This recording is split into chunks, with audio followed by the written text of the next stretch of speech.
बहुत समय पहले की बात है। दूर जंगल के किनारे छोटे और बौने लोगों का एक गांव था। उस गांव में सभी लोग बहुत ही छोटे कद के थे।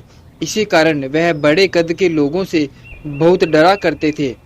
उसी गांव में एक क्रूर जिन भी अपनी एक बड़ी सी गुफा में रहता था और वह हर अमावस्या की रात को एक आदमी को खा जाता था। अगर किसी अमावस्या को उसे आदमी खाने को नहीं मिलता तो वह पूरे गांव को तबाह करने की धमकी देता। गांव वाले डर के मारे हर अमावस्या को एक आदमी की बलि देते थे, परंतु वह किसी तरह इस समस्या से छुटकारा चाहते थे। उन्हें उम्मीद थी कि कभी न कभी उन्हें इस समस्या से छुटकारा जरूर मिलेगा।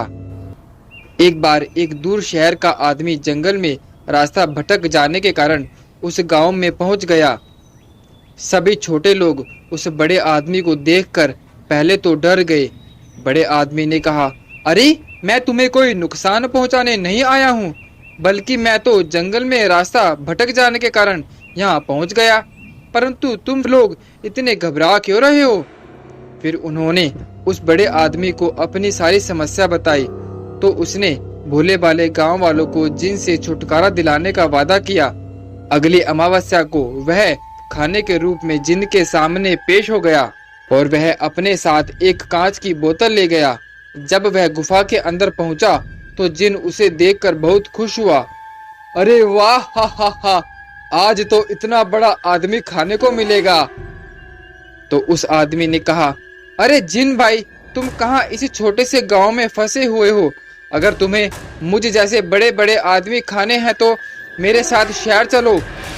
जिन यह सुनकर बहुत खुश हुआ और उसने बोला, परंतु मैं शहर कैसे जा सकता हूँ? मैं तो कभी इस गुफा से बाहर निकला ही नहीं। अरे जिन भाई, तुम्हें कुछ करने की जरूरत नहीं है।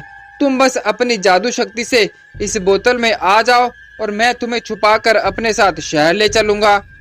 और जिन ने लालच में आकर बिना कुछ सोचे समझे धुएं के रूप में प्रकट होकर बोतल में प्रवेश कर लिया और उस चालाक आदमी ने झट से बोतल पर ढक्कन लगा दिया और जिन अंदर से चिल्लाता रहा, तुमने धोखा दिया है, मुझे बाहर निकालो। परंतु उस बड़े आदमी ने जिन की एक न सुनी।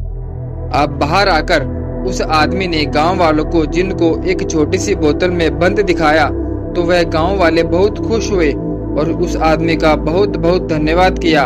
अब वह बड़ा आदमी भी अपने रास्ते चल दिया। शहर जाते हुए रास्ते में जिन को बोतल समेत दूर समुद्र में फेंक दिया। तो कहानी से हमें यह शिक्षा मिलती है कि हमें कभी भी उम्मीद नहीं छोड़नी चाहिए। उम्मीद पर ही दुनिया कायम है।